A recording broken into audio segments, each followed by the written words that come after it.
There he is. There What's he up, is. man? Yeah. Woo! Yeah. Nice shirt. Yeah, buddy. Nice sweatshirt.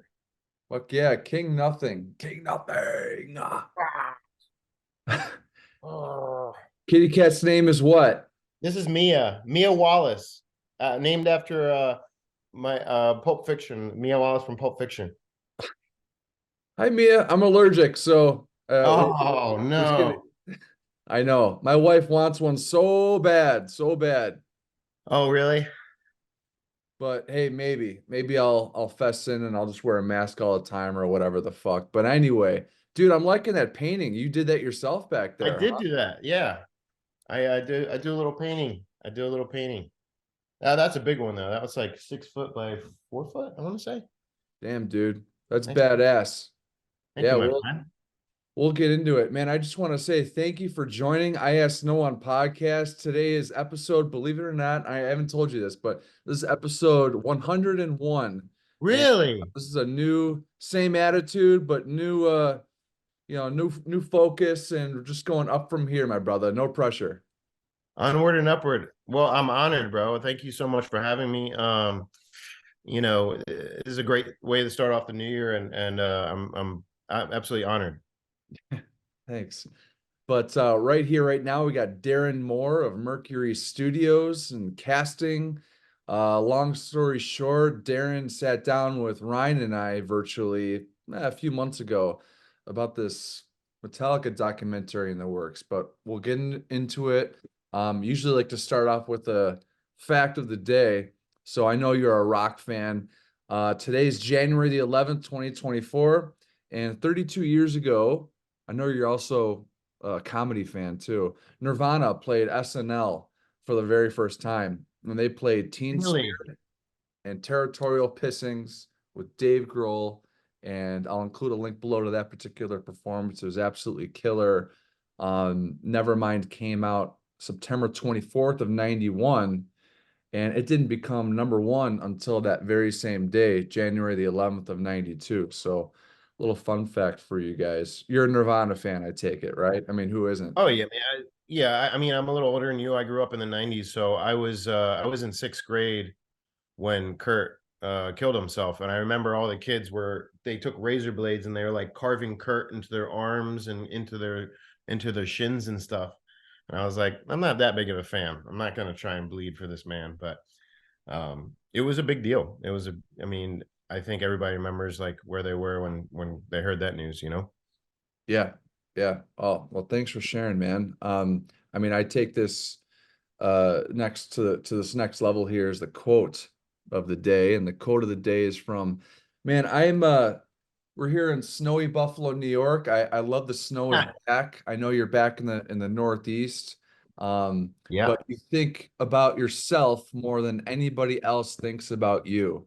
And that's what JJ Watt had to say before some of these pre-games. And I really connected with that particular quote. So you're JJ Walt, yeah, was he a Bills guy? JJ Watt was a he's a former linebacker for the Houston Texans, and I think he became a Oh. Cardinal and then retired. But he's been making appearances on podcasts and different sports shows. And when he said that one, you think about yourself more than anybody else thinks about you. It's so true. It's Yeah. important. I mean, I think a lot of times that being selfish is regarded as a negative thing, but look, you're big into your mental health, but you have to be selfish sometimes. You have to draw boundaries, you have to do things for yourself, and you have to take time for yourself if you want to be happy, you Yeah, know? it's absolutely true. Absolutely true, man. And thanks for that. I mean, me personally, I've been going through a little bit of a rut these days. But yeah, it is important to stop, pause, and just check in with yourself instead of, really putting so much out. You gotta just take some time for yourself. So that is the way. That is the way. You're into Yes, casting. sir. How do Yeah. you get into casting? Okay. So we kind of got to start. So I'm just gonna try and do this as briefly as possible, but When I was a senior in, I graduated high school in 2000, moved from South Jersey down to Orlando, Florida, to go to the University of Central Florida. I got a communications and marketing degree, communications major, marketing minor. My senior year, I didn't know what I wanted to do. So I got 4 different internships. One was with a radio station doing promotions.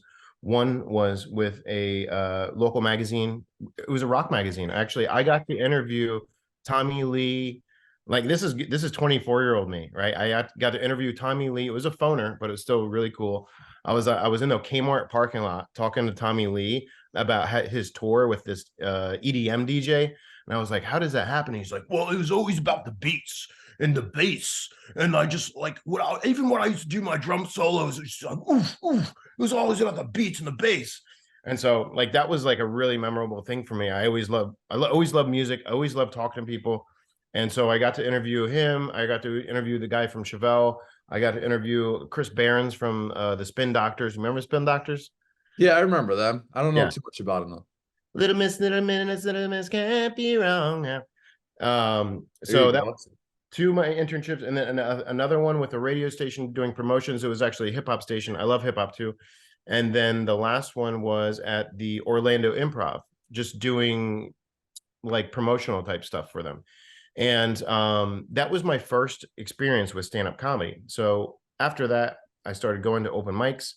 I started kind of just like cutting my teeth, honing my craft. You start doing mics, then you start hosting, then you start middling, then you start headlining. So it's all, you know, a process, multi-years process. So along the way, I always been looking for like a backup plan, because I never wanted to be one of these like starving artist type people, even though I have been in my life. But so in after touring the Southeast, I know this is like a really roundabout way to get to the casting, but you'll see why it matters. So before I moved out to LA, I was headlining small clubs, Bonkers rooms, and other kind of like B&C rooms around the Southeast.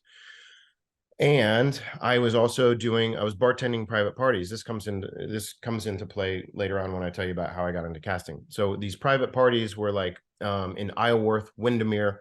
If you remember where Tiger Woods got attacked by his ex with the golf club, that's where he lived, in Isleworth. So lots of pro golfers down there, lots of just like, you know, I think I did a private party for the Jimmy Dean sausage family one time, like just like, you know, wealthy people. And I met this guy. His name was Vikrant Sharma. And Vic and I and Sunali, his wife, we're still friends. Like he's a tremendous guy. So when and this is like a little like life lesson that I think is really important. I am really good at saying yes to things. I will never shut anything out. And I think that when you're trying to find your way, trying to find your path, it's always good to have goal and direction, but it's always good to have some flexibility as well, because I never thought I would get into unscripted or reality casting or production or anything of those things. Fast forward to 2013. Is this making sense? Is this making sense? No, this is great. This is great. Okay. I was in the business as a from a talent point of view, so I'm totally intrigued. This is all good, man. Yeah. Oh, okay, cool.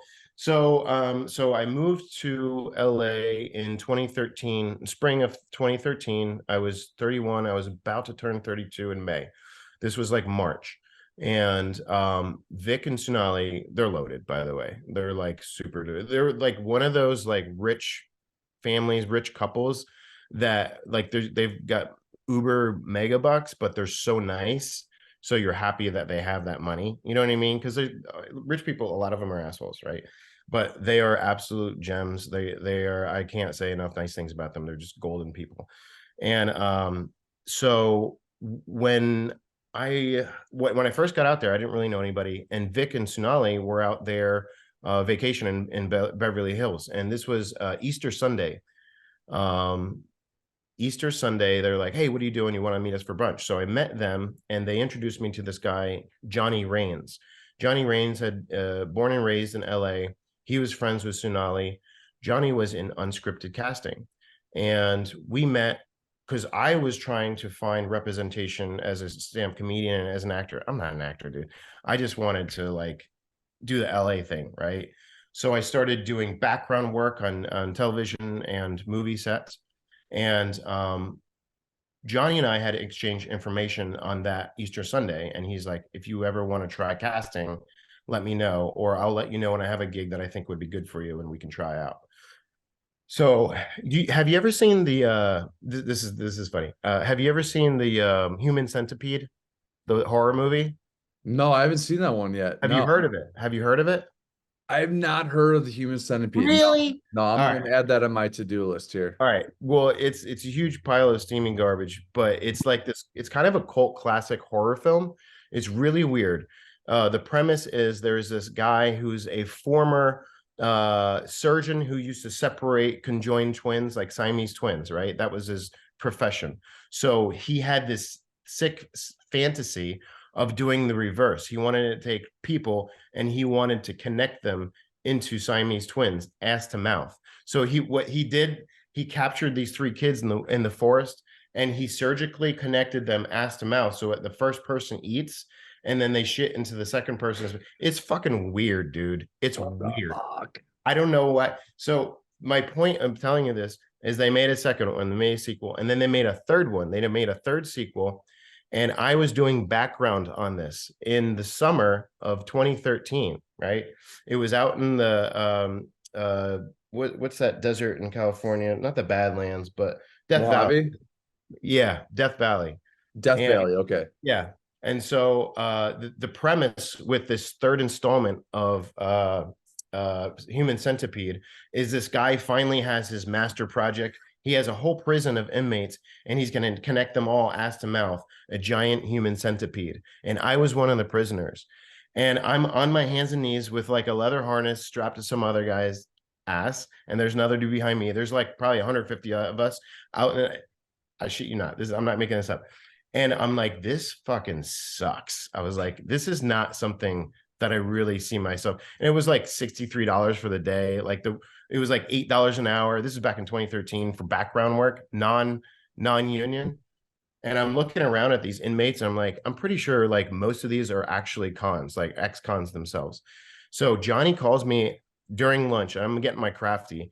And he's like, hey, I got a gig next week. I was like, yeah, sure. Was it pay? He's like, it's $1,000 for the week. I was like, I'm sitting here like on my hands and knees in the sun, like making $63 strapped to some dude's asshole. I got to smell his farts. I was like, of course, yeah, I'm going to try that. And the rest is history.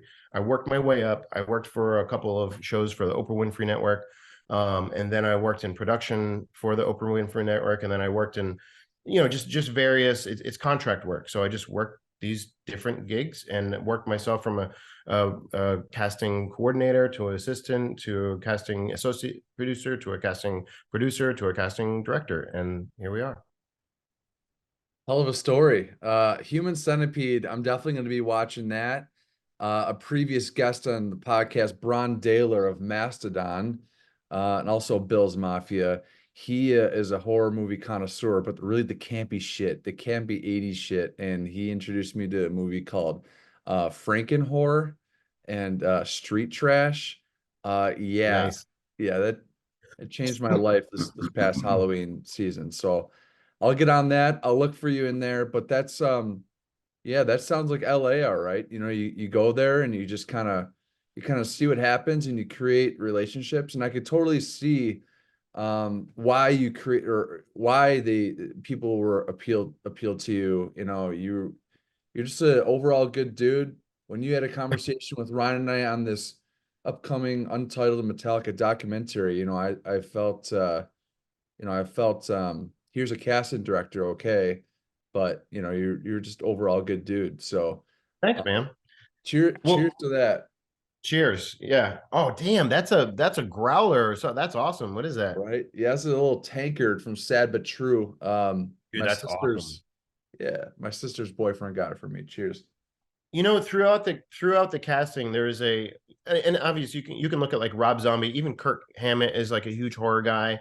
There's like a definite connection with metal and horror, don't you think? Yes, absolutely. Yeah, Kirk Hammett of Metallica, he's a massive horror fan.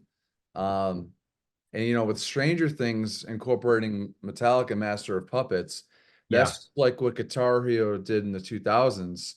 And yeah, you know it, man. You know it. You And know it. Guitar Hero really brought it to the younger crowd. And then now Stranger Things, they're incorporating that in their backdrop. So really cool stuff. But casting director with Mercury. We won't I know you can't get into it, but this Well, Metallica documentary, what could you share with us about it and how's that going so far with prepping? so I can't share anything that like but we've discussed a lot publicly. You know, I put things out there. So I absolutely love, like, there's been a couple of projects, and literally when I say a couple, I mean two, that I've been extremely passionate about, and for very specific reasons that they resonate with me. So back in 2016, I worked on a show called Where Are They Now? And it was a show where I got to produce segments, documentary style segments on people from yesteryear and the past celebrities. So I got to interview Bone Thugs, Busy Bone from Bone Thugs and Harmony, Sir Mix-a-Lot, Belle Biv DeVoe. I love 90s hip hop. So when I was lucky enough to secure the casting gig for this untitled Metallica documentary, I was absolutely thrilled, through the moon. This documentary, uh it opened my eyes to a whole network, the Met fam. Like the Metallica family was one of the most beautiful things that I didn't really know about, that I was kind of, you know, accepted into. And this set forth a chain of events that really led me to deep dive on Metallica's music and really appreciate, and like they were my number one Spotify last year. This documentary, for those who of your listeners who don't know, was brought to Mercury Studios by Metallica as a way to pay homage and honor their loyal fan base. And from going to shows, talking to fans, and just seeing the way they move through the world and the way they treat their circle, I was like, oh, I get it. I understand why. And plus obviously the music, you know, like um the riffs and the even like Call of Tulu and like the instrumental songs, and that's just like the journey that they are able to bring you on in their music. One, I mean, like, Jesus Christ, like the weight and this, like the heaviness, both literally and figuratively, of their music. um I'm trying to wrap it back around, like talking about this documentary, but it was like a special experience, like even the people and the staff. So the reason that Mercury Studios is a subsidiary or a division of Universal Music, and that is Metallica's record label. So that being said, uh that's why they were chosen to produce this. And that's why I was able to, you know, secure this and work with the team, and to find people like yourself to feature in this documentary, you know. Yeah, you talk about honored. Fuck yeah, man. Yeah. We are my twin brother Ryan and I, you know, well traveled and everything, and we got Mhm. into it, and we're in touch now with Alex Darby, and Yep. you know, hey, Fantastic. yeah, it seems like a good dude over the Yes. emails, but you know, May's gonna roll around quick, and I'm gonna be flying out there, and we'll see what happens in Munich, Germany. So, getting Ryan and I together for a Metallica show, it's you know, it's bittersweet because he just became a dad, Yeah. and it's just so far, but it's that Metallica that really keeps us together. Yeah, I think that you can see, you know, just my personal experience from talking to you and your brother, and then like Mike Mueller, all those road warriors, those people that go to all the shows, that get the I Disappear pass. Um, dude, I mean, I don't know how else to say it. It's fucking special. It's really fucking special. And these guys are 60. Who knows how long they're going to be doing this? I feel honored and blessed to just be a part of this. You know what I mean? Or have been a part of it. I'm not a part. So that's the only thing about casting that there's when my job is done, I wash my hands and then I am a spectator just like you are. So I don't have updates with how production is going. I have a general idea of just from my own knowledge and production and things, but like I'm not connected to it anymore, which is makes me sad because I'm curious. I'm just a curious guy. If I'm a part of something, I want to know how it's going. I want to know, I want to know all the good and the bad. I want to try and help. Um, but yeah, it's gonna be. Do you have any questions about that maybe I can answer about the doc or the goal of the doc or anything Well, that I you mentioned so many things I could go off on. Yeah, the M72 tour is alive and well, kicks off again this year in Munich, and Yep. my twin brother Ryan and I will be there. I know you appeared at a few shows, right, in Montreal. Yep. That sounded like it was a hell of a good time. But as far as questions go for the documentary, um, I take it it's just going to be really interview kind of, oh, what's your story? And then maybe uh, footage of us in the So pit bashing each other, or, is it going to yeah, come out this year or next year? so yeah, it's definitely I would say safe to say it's going to be next year. I mean, there's going to be thousands of hours of footage that the editors have to go through. They really have their work cut out for them, and then they're also going to have to piece together archival footage. The goal with this documentary, as I said, is to honor the fans. But since they've been around for so long and they've really no one else has done, they're the biggest metal band in the world. And this isn't up for debate. I spoke with a gentleman, I can get you his name, but he wrote a book about heavy metal and heavy metal's influence around the world. And and this is another thing that was really enlightening for me was just like Metallica's worldwide influence and also just the worldwide influence of metal, right? Um, Indonesia, Southeast Asia, huge in metal, like metal fans. And I feel like in the United States, like metal had this like if you look at the early thrash days in the 80s, like had this huge bump, and then the grunge was a reaction to metal, you know that, right? Grunge was a reaction to heavy metal. I remember reading stories of Nirvana and I think Kurt and Axl Rose getting into it because Axl was obviously an asshole, right? This has been proven time and time again. And grunge was the because I lived through this. Grunge was the nerds saying fuck you to like the jocks, the popular kids. Even heavy metal is very brash. It's in your face. It's very like, hey, I'm the fucking cool guy, right? Like stereotypically 80s, right? And then it took kind of a hit, and then new metal came back in like the mid to late 90s and kind of brought that. And then early 2000s you had like hard rock and some metal, but over in Indonesia it was always metal. It was always heavy. So I think these trends are interesting, and I think it's also interesting that Metallica has survived all of these trends. And granted, they have evolved their style and they have like kind of switched it up.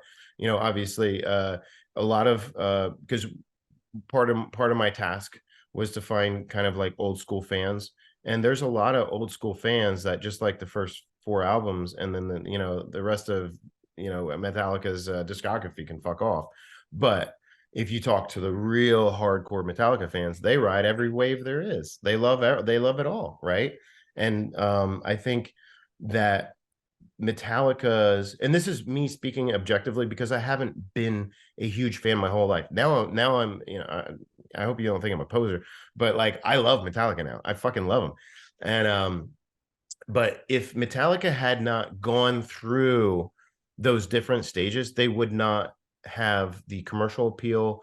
they wouldn't have the worldwide appeal, and they would not have seeped into all the cracks throughout the world that they have, and they wouldn't be what they are today. You know what I mean? Yeah. So I Yeah, think that's it's so true. necessary.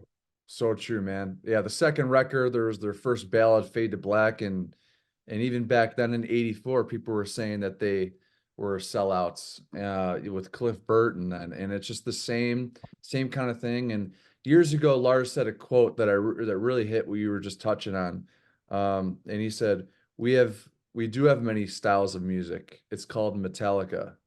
and uh and that's so fucking true. But yeah, you talking to all did you talk to anyone from Indonesia or the Southeast or Japan or I did, and not like another part of the reason I was brought on, because they were wanted someone in the US. So I was primarily focused in the US, but I did reach out into like Europe, Eastern Europe, um, Asia, Australia. A lot of Metallica fans in Australia.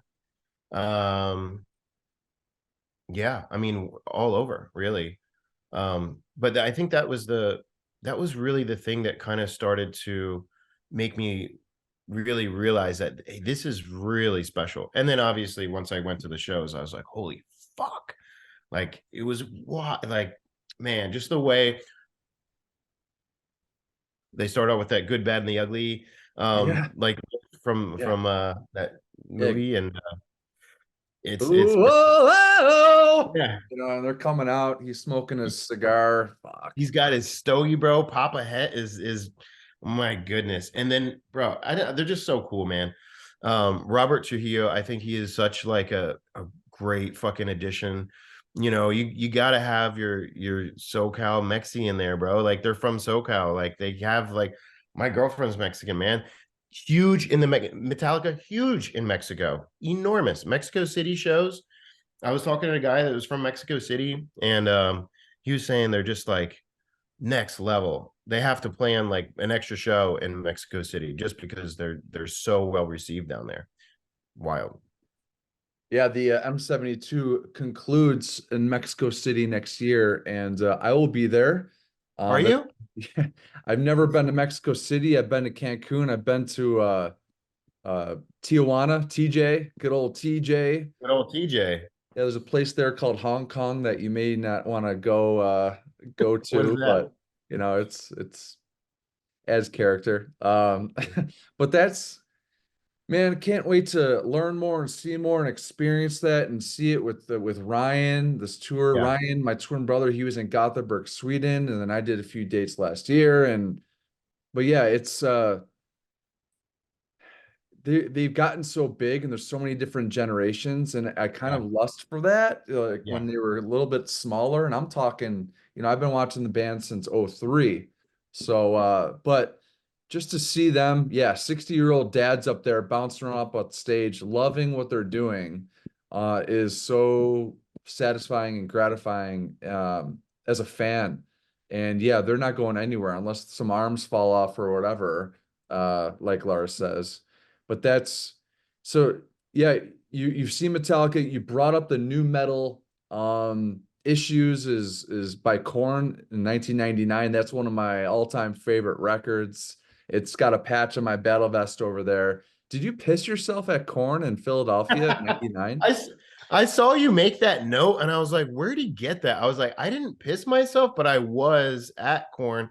I'm trying to figure out what I said to give the impression that I pissed my pants at a Corn concert. I don't remember saying that, and I never did that. But I was at Family Values. I was at the Family Values tour '99 at the what is it? We used to call it the FU Center. It was the First Union Center in Philadelphia. And I went with a bunch of friends, and I mean, hey, you know what? For all I know, maybe I did piss myself. I don't remember it, but I don't think I did. But dude, it was awesome. Mob Deep, Corn. Who else was there? Yeah, was it I should Limp Bizkit or Limp Bizkit. Yes, yes. yeah, Orgy? Orgy. I have definite, vivid memories of seeing Corn, Limp Bizkit, and Mob Deep, because I remember Shook Ones. That's one of my favorite, just one of my favorite beats. I remember Shook Ones coming on and echoing off the walls. And then I also remember Fred Durst crowd writing on a door. It was like a door or some sort of like wooden board, and he was like crowd writing all around as he sang with his backwards fucking red cap, of course. Good old Fred Durst. You know, Fred Durst is like a huge aficionado of old station wagons. If you go on his Instagram, he Yeah. loves station wagons, like Yeah. Christmas vacation type Chevy Chase, like Wood. fucking yeah, like the wood on the side. I don't know. Right. He's a Yeah. I see that on Instagram too. And he likes to wear his influences. He likes to wear his these quotes guilty pleasures on his sleeve, yeah you know. Who gives a shit? It's like Corey yeah. Taylor, you know. There's no such thing as guilty pleasures in this lifetime. I mean, my first show was Backstreet Boys in '98 in May. You know, fuck, Really? very proud of that. You Yeah. I snuck into a Destiny's Child concert when I was in high school too. We know. like scaled the wall. We were convinced. We're like, dude, there's so gonna be so many hot fucking bitches in there. Let's go fucking. We're like, we're not paying to get in. Scaled the wall. Destiny's Child. Oh, there was the song that came on. I'm in real estate and residential real estate, and um, I was in a home and this boombox was playing in the country, and this guy, this old, you know, Marine looking, retired 70-year-old guy. He's got his tattoos. He's cooking, whatever. He had a boombox that's playing Destiny's Child. You know, jumping, jumping. If you know that song. What does it go like? You gotta sing it for me, Tim. The chorus is like dimmin, dimmin, dimmin, dimmin, the Oh dim, yeah, yeah, yeah, dimmin, yeah. like that. All you ladies, leave your man at home. The club is full of ballers and the pocket's full of gold, right? Yeah, they And jumping, then jumping. I'm like, what jumping, the hell? jumping. I pulled Ladies out the and Shazam, you know? there's But some good music in the late 90s. I feel like music from the late 90s continued into like the early 2000s. To me that's the same genre of hip hop, you know, like 97, 98 to like 2006, 2007 until like Lil Wayne took over. Lil Wayne took over the late 2000s, man. yeah, Shum Millionaire. Let's see, PD Pablo, you know, Oh Swiss my Army, God. uh, North Master. Carolina, put Yeah, your hands. who just showed up? The Yeah, yeah, helicopter. yeah, yeah, yeah, yeah. Dude, I was 13 years old. This was my impressionable music years, and I was really, Yeah. you know, I was really into, I don't think I told you this during the interview, but I was really into, you know, that the top 10. I had my Abercrombie collar up, you know, I had the LFO Yeah. and O Town and NSYNC and that kind of top 10 stuff, you know, Jennifer Lopez. And then Linkin Park came out and it had that same kind of like head bob and stuff that I thought I was cool, you know, Yeah, listening yeah, of to. course. And then yeah, '03 came around and my buddy had extra tickets for Toronto Sky Dome up there. And I was 15 years old. I said, yeah, fuck it. You know, I'll go up there. And Metallica was headlining Oh, Mudvayne, really? Limp Bizkit, Deftones, and Linkin Park during the Meteora tour. Oh, So that's how that opened up for me. that was the first time you saw Metallica? That was my first rock show. It was the first time I saw Metallica. You And know, had you wow, did you listen to them before the show, or was that your first exposure to them? the first time my buddy asked, "Oh, have you ever heard of the band Metallica?" And I was just like, "Oh, is that the band that goes the guy that goes, yeah, yeah, hey, yeah, yeah." And he's like, "Yeah, that's actually yeah." You know, that's James Hetfield Metallica. Oh, yeah, it was at the band that had that guy with the long hair running away from an airplane in the desert or something. It was the I Disappear music video. Uh-huh, It's uh-huh. like, yeah, that's it. So it was on my way there. Saboteur came on the radio, and dude, I played on drums and sang that song at my wedding in June, about 7 months ago. 7 months ago yesterday, actually. So, uh, Wow. Oh, so when I spoke with you, you were really I mean, you still are, but you were really freshly married. yes, yes. Congratulations, bro. Thank you, brother. I really appreciate that. Yeah. And you know, Metallica, they came out with some kind of monster. Have you ever seen that Yes. documentary? Okay. Yes. Yeah, because if we're talking Metallica documentaries, I mean Yeah. that one transcended all ages, you know, genders, just all countries and everything, because Yeah. it really was a story on music, but it was a story on you know, life and resiliency and going through life's many changes. Um, Absolutely. and the Through the Never was like a movie that they had in 2012. I was in it during the climax of that movie. I was headbanging, and I'm still feel that back here. Really Uh, yeah, and there's an fucked IMAX yourself theater up. right in front of me, dude, and I'm just fucking, you know, during Sandman. But with some kind of monster, yeah, it was just I watch it once a year, and every time I watch it, it hits me a different way. So just to see those guys, these legends, these guys larger than life, um, really Strip just down. show themselves Yeah. with pimples and warts and everything. I mean, it's unreal. So, I wanted to just kind of transition into that where I'm on the board of directors with the American Foundation for Suicide Prevention here in Western New York. Been associated with them since 2021. And you know, I'm part of Healing Conversations. So if anyone loses a family member or friend in particular to suicide, then I'm just an ear to talk to if they like. I'm not a psychiatrist, I'm not a psychologist, but the ability to listen and to keep it light and stay positive, Yeah. is exactly the vibe that I feel from, you know, you so far in this chat, and how long I've known you since, you know, a few months ago. But Thanks, man. it's, yeah, I think positivity is attitudes are contagious, as Dale Carnegie said. So, Absolutely. They but absolutely are. yeah, And on that note, I think like, attitudes are contagious, and also validating uh my girlfriend is she's in a master's program for therapy, and she's going to do Alexis, right? Was that yes, Alexis? that's correct. Alexis, you want to say hi real quick? She probably doesn't want to. What, baby? Hi, Alexis. You want to say hi? Did you Hello. say hi? There she is. Hi, Alexis. How you doing?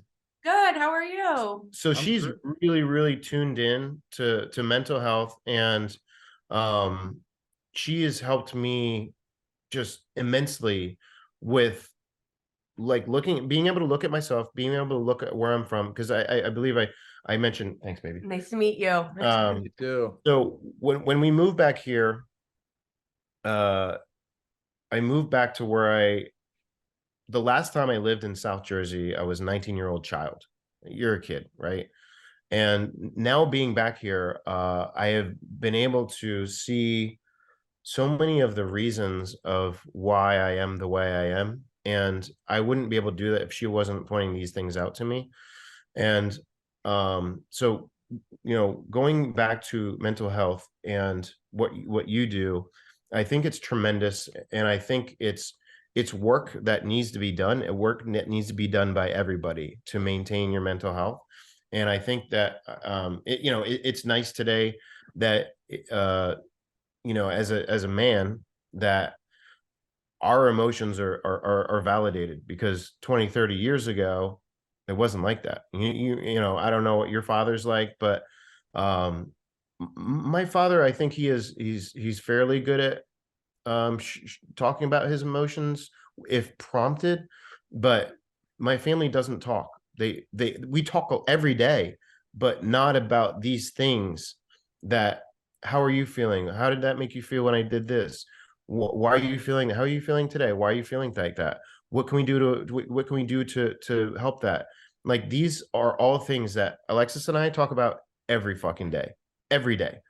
And yeah, I think that there's a lot of there's a lot of mental health,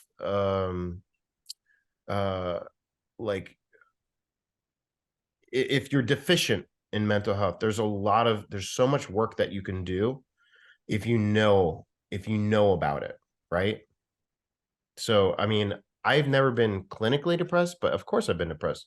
My mom, I know depression affects her. My brother has a drinking problem. I know that that is a self-medication for something that he's going through. So my point being is, like, I am I'm the most in tune with mental health and depression and all these things that I've ever been in my life. A huge reason is Alexis. Another reason is just getting older, man. Like, you start to think about these things. Last night, I went up and I did a short little open mic 5 minute set, and that made me. I did that for myself. You know what I mean? It wasn't paid, but I'm like, I finally found a new open mic in the town that I live in, or adjacent town, and that's something that I have to do for my. I know that I have to do this for myself to maintain my happiness. I know that. So I think it's really important in life to isolate and identify these little things that we do for ourselves. Like we were saying before, like selfish. Make some time for yourself and do. It doesn't matter what the fuck it is. If it's jujitsu, if it's stand-up comedy, if it's drawing, if it's woodworking, like you have to have a thing, dude. If it's Metallica, bro. If it's learning like Kurt's riffs, or James's, rhythm, like whatever your thing is, you have to have a thing. Otherwise, your thing's going to be the bottle, bro. Yeah, it's very, very true. And I love the impact that Alexis has had on you. Appreciate you sharing that, because I have a similar sentiment with my wife, Ashlyn Rose. And I love what you mentioned, that you emphasize it too, that you talk about it every day. Every And day. and that's okay not to feel okay. Carson Daly, he had a recent segment called "I'm Listening" and he brought on Richard Sherman, former wide receiver of 49ers and Seahawks. Yeah. He had all these. I'm not too familiar with these top 10, pop stars and shit like that, but Yeah. it's great that, yeah, people are talking about it, because it's true. Talk saves lives. That's the presentation, and I'm giving a presentation actually to University of Rochester medical students next week, and it's the Talk Saves Lives thing, and I'm no professional, but just to talk about it, and you don't know, because for every new subscriber here, I donate $10 to my personal campaign for my buddy Michael J. Holden, who I lost in 2018. I'm sorry. And yeah, thanks. Just passed over $11,000, and this podcast and the support of you viewers and you, Darren, for coming on is really, really appreciated. But yeah, depression has no face. Robin Williams for me happened in 2014, and that was, here's this guy who's so happy, and he seems happy, and he's funny, Flubber and Hook and all sorts of different things. And then Chris Cornell and Chester Bennington in this industry and the style of music that's very much a lifestyle for the people that you've interviewed for this Metallica documentary. You don't know what a smile does to someone. And he could have all the family and everything, but after Chester passed away, I think a really great thing that Shinoda mentioned was it's how important it is, even for himself, to check in with yourself daily and to have those things. I love my real estate business, a little bit addicted to it, but yeah, to have that off switch to go lay down and listen to a Soundgarden record, or go draw or something, play guitar, drums, whatever. You have to create little moments. This is one of this is Alexis's verbiage. You have to create moments for yourself. You have to have like little mile markers throughout your day, throughout your week, throughout your month, throughout your year, things to look forward to. You have to. We all need these things. And it doesn't matter what they are. It's like, it can be something so small as like, you know what, I'm after work today, I'm gonna go get an ice cream cone. Or I'm gonna give myself like, and paying and giving, depositing, paying into yourself, working out. Tremendous. I know you're a physically fit guy. You work out.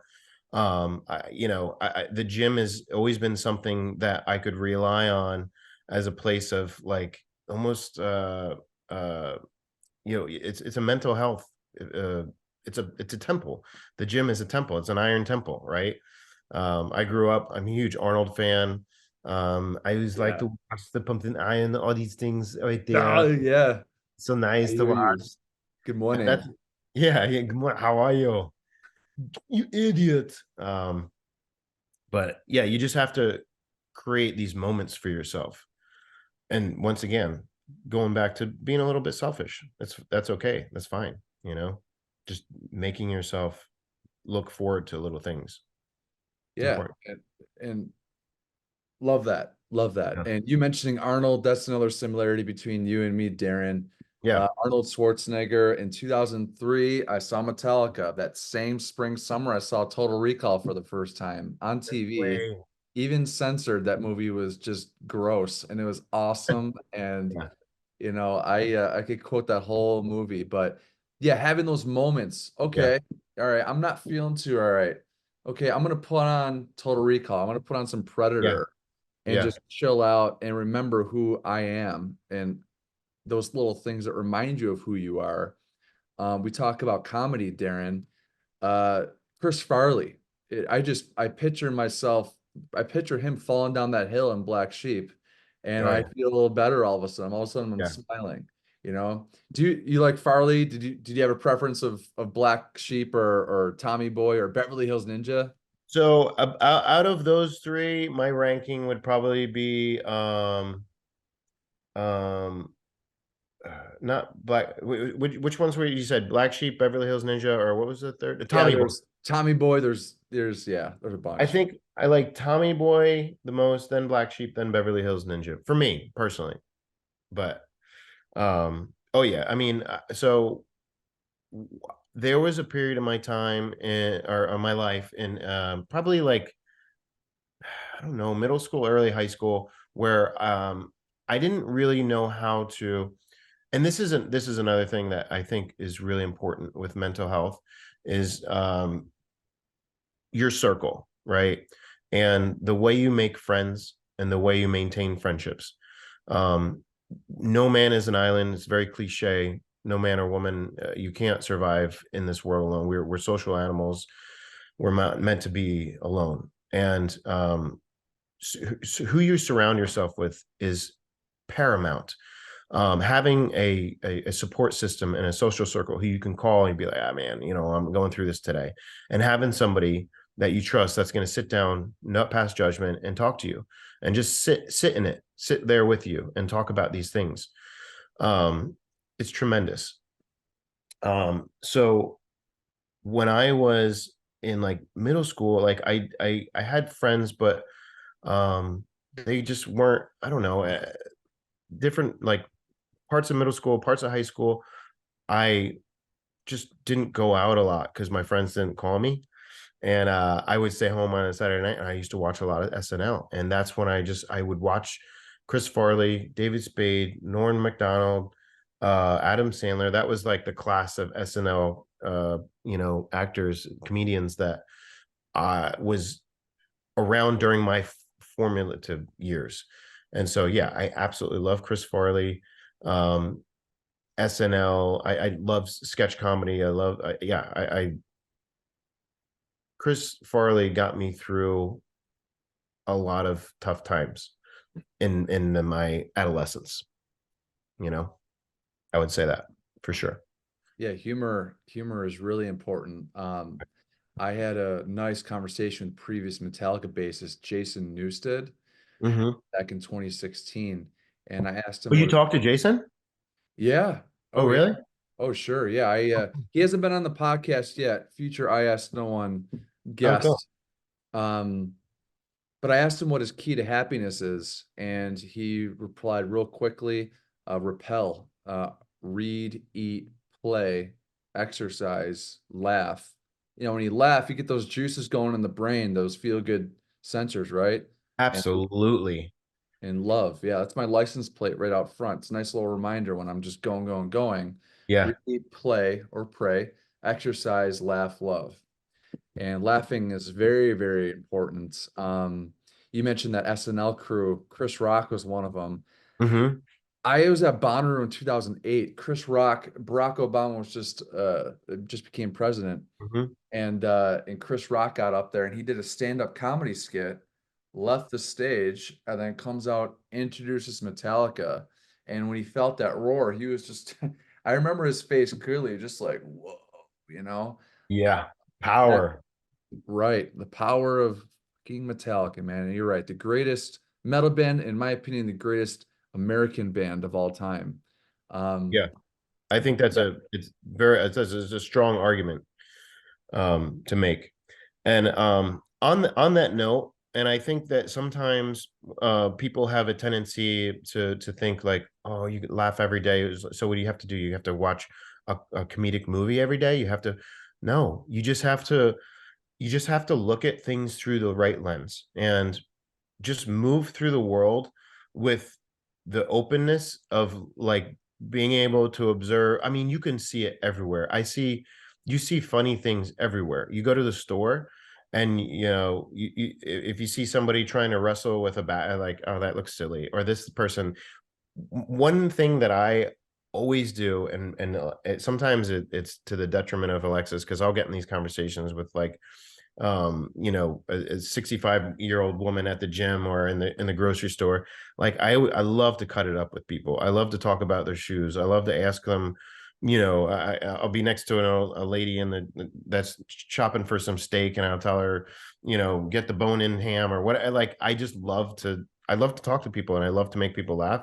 So I'm always, throughout the day, if I'm in public, like, have those little interactions, man.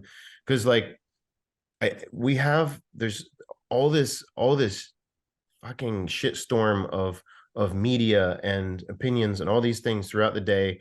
um the only thing you can control is how you interface with other human beings that you meet throughout the day. That's the only thing you have control over. What do you're gonna tweet? You're gonna put a Instagram post, like about Hamas or like Gaza. Like, no one gives a fuck about like your political opinions. Like, no one gives a shit. But if you can meet somebody throughout the day and you can make their day, just that one interact, that 5 minutes or whatever it is, you make it just a little bit better, it's going to make your day a little bit better. And you just pile those up. You add those up throughout the day, and then you go home and you feel good. You don't, you're like, I don't know why, but I feel good today. Yeah, because you talked to like 6 people and you made 6 people smile, and like that's contagious. Like you said, laughter. It's endorphins. All this shit. It's not like it's not hard to do. You just have to be mindful. yeah, I really connect to everything you just said there. Geez. Yeah, I'll be at the register cashing out and I'll say something because it helps me too. Yeah, And exactly what you're absolutely. talking Of about, right? Uh, course. this past weekend on Sunday, man, I had a full schedule, and in that schedule, for 2.5 hours, I went to the Buffalo Frontier Gun Show. Now, I've fired a few guns in my life. I'm not a Second Amendment like preacher or anything like that. Yeah, yeah. But hey, you like guns? Fuck yeah. I like Um, gun. I was there with AFSP and I was at the crisis services table and we were giving away gun locks. And sometimes you get people that are like, oh, what's no, no. Yeah. But for the most part, we're there just to give away free gun locks because Yeah. that extra step in your head could really, really help between domestic violence or gun because in suicide in America it's 80% of all suicides are from guns. So Really. go to these gun shops and gun stores and just you know I'm not preaching or anything, but That's the American way. Do it with a gun. All right. Go and do it with a gun. yeah. But then, dude, I go to the bathroom after this. And I'm on my way out. I got my pea coat on, whatever. Pass by the fur table. I got the raccoon hat guy over there. And I go to the bathroom and I piss. I go wash my hands. Something I've never seen before. This guy to the left of me, he comes up, older fella. It's all casual and shit. He tries to use the soap, and the soap's not working. What he does is the remnants of soap that's on that wet, dirty fucking sink. He The top of scoops the sink. dude, he fucking scoops up like he's done that every day. I was like, what the fuck is going on? It made me smile, going from, that, spreading the good vibes and then see that just a little reminder of, human nature. What a fucking animal that man is. Yeah. What a legend. Yeah, he was an animal. Yeah. But that's a Kev, that's a tremendous example. That's exactly what I'm talking about. Just observing really silly, because like, bro, people are really silly, man. Like you'll see somebody trying to like the airport is a great place to see people being fucking idiots. You know what I mean? Like, I don't know what happens when people fly, but I'm convinced that just booking a flight like knocks your IQ down at least 30 points. Because when people go to the airport, like the shoes come off. Some like you see people doing these weird little rituals, people stretching, doing yoga. You're like, what the fuck are you doing? Like there's like people doing burpees and like CrossFit courses and stuff. And then you get on the plane and then people are, yeah, it's just what an animal that man is. But that's exactly what I'm talking about. Just finding those little moments of humor. You know what I mean? Yes, yes, exactly. Another example, I'm in Germany in the Bavarian Alps visiting my brother Ryan, this remote area, and they had this shop, and I go in there. I need some chapstick. I'm getting chapped as fuck. So I go and this person knows nothing of English, and it's all German. So yeah, do you have chapstick? Chapstick. Oh, chapstick. Yeah, chapstick. My lips are a little dry. Oh, lipstick? He goes to give me some lipstick. Really? Lipstick. I'm good on lipstick. No, I'm good. So I eventually got the chapstick. But little moments like that, Yeah. yeah, appreciating those little moments, and what goes around comes around, man. Totally. I have one for you. This was years ago. I used to work at Universal Studios down in Orlando, Florida for Halloween Horror Nights. I was a character. I used to run around with a chainsaw. And before Halloween Horror Nights started, there was always like a little bit of a crossover, or like a kind of like a lapse. Like you would have like the daytime people that were there for the theme park, and then there was like maybe an hour and a half where the park would shut down and kind of transfer over to Halloween Horror Nights, and then got dark and spooky and blah blah. And I saw this guy, and he was walking past, like there was a Curious George like ride, and he was with his like little like 6-year-old, and is like, this is Florida, this fucking dumb redneck. Not everybody in Florida is a dumb redneck, but there are them down there, right? So this guy walked. I just happened to be walking past with an earshot, and he's like talking to his kid. He's like, "Hey, look at that right there, boy. See that? That's a Courageous George right there." I was like, "That's not fucking Courageous George. You're fucking your kid up. Like you're gonna tell your kid like, yeah." It was just like, this kid has no shot. Courageous George. Courageous George. Come on, bro. Like you Courteous gotta learn to George. read. Yeah, correct. Courageous Dude, George. I'm sure you saw a lot. You talk about people watching at those kinds of places. I could only imagine, Universal Studios. Yeah. But man, you paint, to take your mind off things, and it's beautiful work. And oh, you got some more? Well, I got these. I'm glad you asked, Kevin. I have a line of greeting cards. They're called Twisted Greetings. And I'm gonna shamelessly plug these because Valentine's Day is coming up. But they're all like really sweet cards with a really sweet sentiment. And if you look at this one, they're all gory, but very happy. So this one is, I only have eyes for you. So they all like a little, it's like a literal, this one is, actually, you know what? I have your address. I'm going to send you a couple of these. This one's Till Death Do Us Part. Right? I have like, I don't know, 20, 30 designs. But like this is just one of my mom hates these, by the way. She's like, why do you have to make them gory? I'm like, because they're awesome like that. I'm a big Tarantino fan. So this is I Would Catch a Grenade for You. Oh. And she's getting her hands blown off. But yeah, and it goes on and on. This one's like a buddy one. This was thanks for having my back. Dude, this is perfect. So what's the name of this again, that we could find this online? Or Yeah, it's just twistedgreetings.com, and they're all delightfully gory. but they're all very happy. They're very cheerful. Everybody's happy. They're smiling. It's almost like smiling despite the pain kind of thing. But yeah, Yeah, Quentin I'll send you a couple. Tarantino, that cross between really fucked up, but then really, happy. I'm a Kill Yeah. Bill fan too. Yeah, Kill Oh Bill. yeah. Love Yeah. those. Love the soundtracks too. Great soundtracks. Oh, he always has tremendous music. I mean, he really Tarantino is such a cinema fan and fan of music himself that he really has such a unique flavor in all of his stuff. I love him. Totally. Dude, Yeah. just like our chat for the Metallica documentary that's gonna be coming up maybe next year. I keep talking to you. I really feel like I've Yeah. gained a friend, and Absolutely, dude. And I think I told you I have family up in Rochester. I did comedy at the Carlson last year, and I have a relationship with the manager there. So I'm gonna try and get up there. How far are you from Rochester? Rochester's not too bad. It's about maybe an hour and a half. Oh, that's not bad. Yeah, not bad at all. I'm touring from Syracuse. Got a buddy out there, just in chemo for colon cancer. Kind of crazy, Oh, but he was just up on stage last week. His first time on stage, and showed my support for him. But yeah, I would doing love to see. stand-up comedy? He What's does. that? He does stand-up comedy. No, he's a bassist, so he was Oh, playing music up on stage. But okay. I love Steve-O and what he's Oh doing. yeah.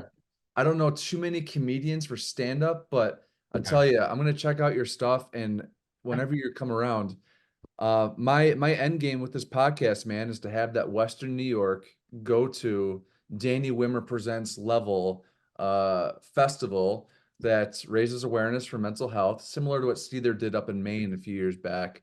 Um, but bring previous guests on and play and and make people laugh Yeah. and you have a knack for doing that, my brother. And I love your patriotism, I gotta say. Captain Victor Saracini lives forever. Oh, He was the yeah. captain of the United Airlines Flight 175. Yeah. In 8 short months, it's going to be 9/11 again, but we never Yeah. forget every day. So really appreciate the Absolutely. shout out for America. Yeah, he was my father. I'll let you go. I know we're at our time, but my father was an airline pilot, and so he was just to remember Victor's name. Victor Saracini was a personal friend of my father's, and he was flying this second plane, the United flight that went into the second tower on 9/11, and so tremendous guy, great father, really sweet Italian American gentleman. And yeah, if we talk about these people, then they'll never go away. You know, Yeah, we'll never forget all those lives never. lost and how great Yeah. our country is. And man, I'm actually going off to my own weekly therapy session. So, um, Okay. I love it, and just can Awesome. continue to learn about myself and what makes me happy. And love you, bro. Thanks a lot. Absolutely, bro. Thank you so much. I'm gonna text you and I'll get you some of these cards. Yeah, I know perfect. I know exactly. I think I'm gonna catch my mom off guard, and but it'd be very fitting for me because I'm just a fucking metalhead. So, But yeah. yeah.